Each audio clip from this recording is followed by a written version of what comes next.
Hello students, let's start our introduction for exercise 11.3 in which we are going to learn about more about expressions.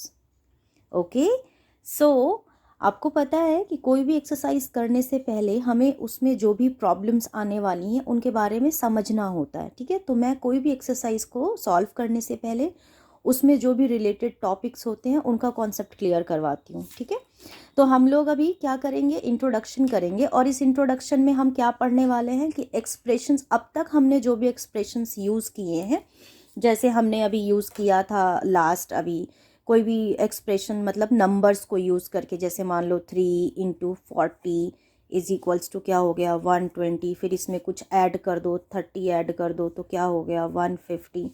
तो ये क्या है, ये भी expressions हैं, बट ये क्या है, एक्सप्रेशंस विद नंबर्स हैं. तो इसीलिए मैंने कहा कि हम लोग इसमें कुछ ज़्यादा पढ़ने वाले हैं एक्सप्रेशंस के बारे में, but expressions not only with numbers, expressions with variables too. अब विद वेरिएबल्स का मतलब, एक्सप्रेशंस का मतलब क्या होता है, एक्सप्रेशंस का मतलब होता है जिसमें हम नंबर्स को यूज़ करके चारों जो भी हमारे बेसिक ऑपरेशंस होते हैं, जैसे कि addition, subtraction, multiplication and division, उनको परफॉर्म करते हैं, उनको हम एक्सप्रेशंस बोलते हैं. ठीक है, अब ये तो पहले नंबर्स के साथ था, अब हम लोग करेंगे वेरिएबल्स के साथ. तो वेरिएबल्स के साथ एक्सप्रेशंस कैसे हो सकते हैं, जैसे ये दो नंबर्स को मल्टीप्लाई कर दिया, अब इसकी जगह पे मैं लिख दूँ x × 3, तो ये भी एक एक्सप्रेशन है जिसमें हम लोग क्या यूज़ कर रहे हैं, वेरिएबल और नंबर. ठीक है, जिसमें कि हमारा जो वेरिएबल है वो फिक्स नहीं है, नंबर फिक्स होता है, और हम क्या कर रहे हैं, इन दोनों टर्म्स को यूज़ करके इनका मल्टीप्लिकेशन कर रहे हैं. तो एक्सप्रेशंस का मतलब क्या है कि जिसमें हम वेरिएबल और नंबर दोनों को यूज़ करके चारों ऑपरेशंस को परफॉर्म करें, like addition, subtraction, multiplication and division.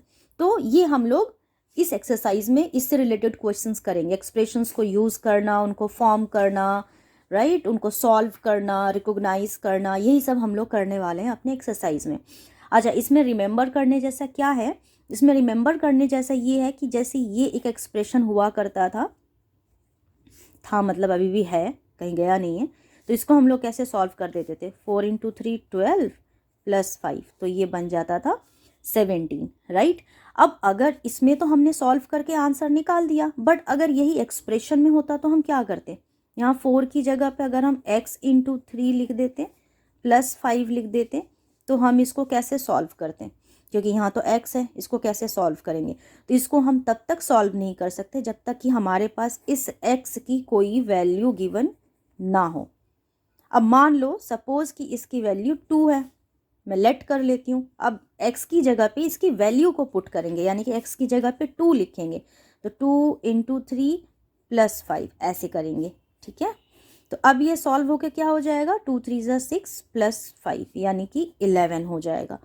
तो इसमें डिफरेंस क्या है कि जब तक हमारे इस टाइप के एक्सप्रेशंस में, जिसमें कि हम वेरिएबल और नंबर दोनों यूज़ कर रहे हैं, जब तक इस टाइप के एक्सप्रेशन में वेरिएबल की वैल्यू ना गिवन हो, हम वैल्यू नहीं निकाल सकते. ये इसमें ऐसा पॉइंट है जो आपको माइंड में रखना है. ठीक है, तो एक्सप्रेशन में कुछ भी हो सकता है, जैसे 4x + 5 ये भी एक एक्सप्रेशन है. ठीक है, जैसे y + 7 ये भी एक एक्सप्रेशन है, y/9 ये भी एक्सप्रेशन है, y × 6 ये भी एक्सप्रेशन है. मतलब एडिशन, डिवीज़न, मल्टीप्लिकेशन, सब्ट्रैक्शन, ये सब एक्सप्रेशंस हैं. तो एक्सप्रेशंस में होना क्या चाहिए, पहली बात, एक्सप्रेशन का मतलब कि उसमें कोई भी एक वेरिएबल मस्ट है, होना ही चाहिए, एक वेरिएबल मस्ट है, वो होना ही चाहिए. और दूसरी चीज़ क्या है, आप एक टाइम पे एक ही ऑपरेशन को पहले सॉल्व करोगे. जैसे मान लो मैंने यहाँ पर क्वेश्चन दिया 3x/2 + 7, तो इसमें आप पहले इसको सॉल्व करोगे, मतलब पहले डिवीज़न को सॉल्व करोगे, फिर जो आंसर आएगा उसके साथ फिर आप एडिशन करोगे. तो वन टाइम पे आप मोर देन वन ऑपरेशंस को परफॉर्म नहीं कर सकते हो. ठीक है, दूसरी बात क्या है, आप इसकी वैल्यू तब तक नहीं निकाल सकते हो जब तक कि आपको कोई वैल्यू गिवन ना हो आपके वेरिएबल की. ठीक है, अब जैसे कि मैं एग्जांपल ले लेती हूँ, मान लो यहाँ पर मैं कुछ जैसे एक्सप्रेशन दिया हुआ है, मान लो y + 5, तो ये क्या है, ये एक्सप्रेशन है. कैसे पहचाना हमने, इसमें एक ऑपरेशन है with using a variable and number. तो ये हो गया एक्सप्रेशन। अब मैंने आपसे पूछ दिया कि ये कैसे फॉर्म हुआ है, हाउ फॉर्म्ड, तो आप क्या बोलोगे कि ma'am 5 is added to y। अब जैसे एक नेक्स्ट एग्जाम्पल ले लेते हैं, मान लो x अपॉन में 3, तो इसको हम क्या लिखेंगे, x क्या है, डिविडेंड है, x को डिवाइड कर रहे हैं 3 से, तो इसको हम क्या लिखेंगे, इसको लिखेंगे x इज डिवाइडेड बाई 3। अब बहुत बच्चे क्या करते हैं, लिखते हैं कि 3 is divided by x, is that true? नहीं, क्यों? क्योंकि x डिवाइड हो रहा है 3 से, 3 नहीं डिवाइड हो रहा है x से। ऐसे एक और ले लेते हैं, लाइक z माइनस 4, क्या सब्ट्रैक्ट हो रहा है, z में से 4 सब्ट्रैक्ट हो रहा है या 4 में से z सब्ट्रैक्ट हो रहा है? तो आप देखोगे कि 4 सब्ट्रैक्ट हो रहा है, 4 इज सब्ट्रैक्टेड